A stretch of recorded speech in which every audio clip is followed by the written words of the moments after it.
Hello, listeners, and those of you joining us via webcast. Thank you for joining us. This is KSTD 96.9. Get your 411 on your 911. I'm DJ Clapp. And I am Kitty Drip, and today we'll be talking about STDs. And you might want to pay attention to this because you can get this without even knowing it. That's right, DJ. Everyone should be aware of STDs. So hit us up, 209 Fun Love. Let's go to our first caller of the day. Hello, KSTD 96.9. You're on the air. DJ Clapp. Hey, Kitty. I listen to you guys all the time. Hey, I was just wondering. I was thinking about having sex, and I hear a lot about STDs. And I was just curious on what it was. Well, that's a great question. To start, STDs are not just one thing. There are multiple things. It stands for sexually transmitted diseases, and they are transmitted through sexual contact. Yes, that's right. And that's including rectal, vaginal, and even oral sex. And some of these can also be transmitted non-sexually, as easy as just sharing needles. And that's right. And there are several different types of these diseases. Some of the more common ones are herpes, genital warts, syphilis, and AIDS. And these can be caused by bacteria, virus, or even parasites. There's over 20 STDs that most of us are not even aware of. So let's be careful, because these not only are contagious, but also they're presenting with different signs and symptoms. And also the scary part that some of them have no symptoms at all. So if you feel like you're healthy with no symptoms at the moment, you may be wrong.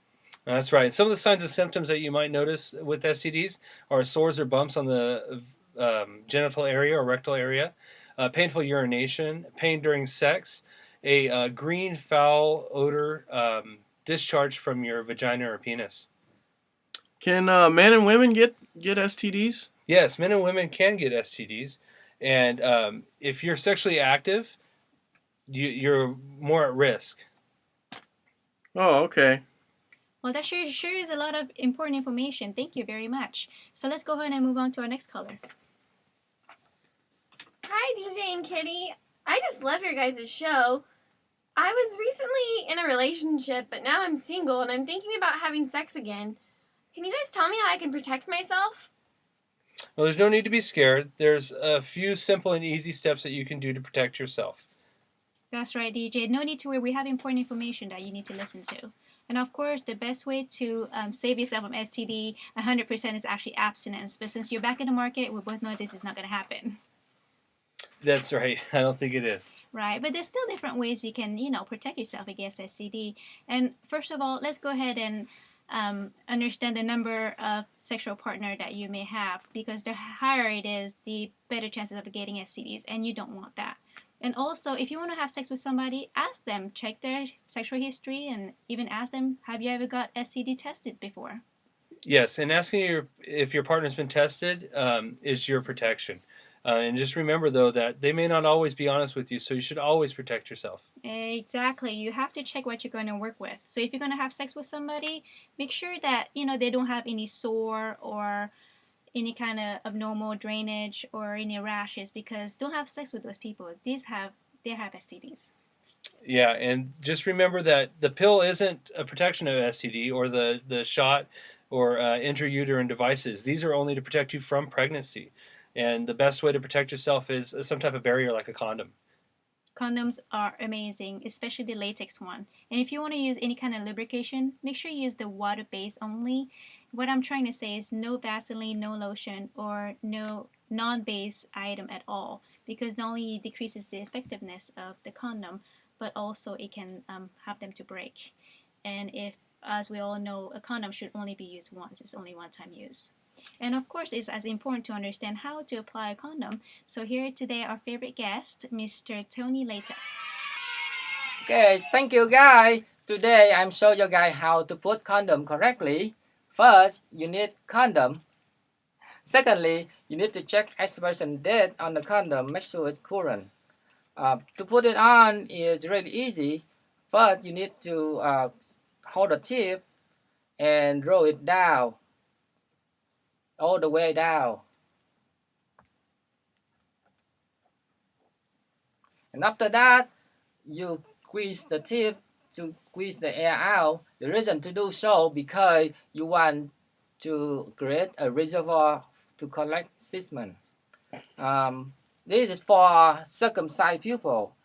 For uncircumcised people, you need to roll the forehead down first and then apply the condom. To remove the condom, you guys need to roll up all the way, and then use the towel to collect the segment. Is that easy?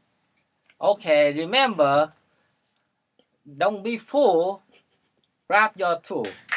Wow, that was great information, Dr. Latex. Thank you for your input. And just remember that condoms should only be worn once, and they should always be worn during sex, Right. and including oral sex. Yes, in oral sex, of course, on the penis, a condom should be used. But if you're gonna have oral sex on in any other part than the penis, you have to make sure that these areas are also covered with a barrier, and that's called a dental dam. A dental dam is actually a rectangular latex barrier that you put on the area that you're gonna work on. And I happen to have a condom here with a pair of scissors, and it's really easy to actually make your own. What you do is just snip the end, cut the edges, just one edge, of course, and it just rolls out just like a dental dam. Here you go, just like that.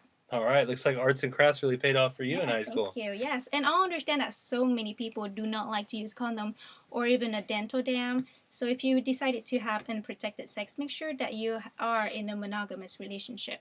And also, if you want to have sex in this way, you have to make sure that both of you are tested for STDs and negative for at least the last 6 months. That's right. Another way to protect yourself is to wash your hands before and after sex.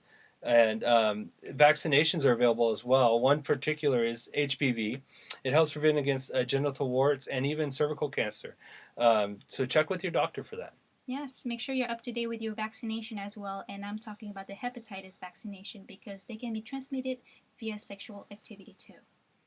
All right, well, it looks like we're almost out of time. And I just want to remind you that if you're going to have sex, protect yourself. That's right, and places like Planned Parenthood can help you with not only getting tested, but also with free contraceptive and condoms. Also, if you need any more information or have questions about specific STD, check out the CDC website. It is full of great resources and info. If you haven't yet, log on to our webcast and you can find information for both of these resources. Well, that's your 411 on your 911. Well, be sure to tune in next week for our segment on impotence. And thank you for listening and watching KSTD. Stay protected.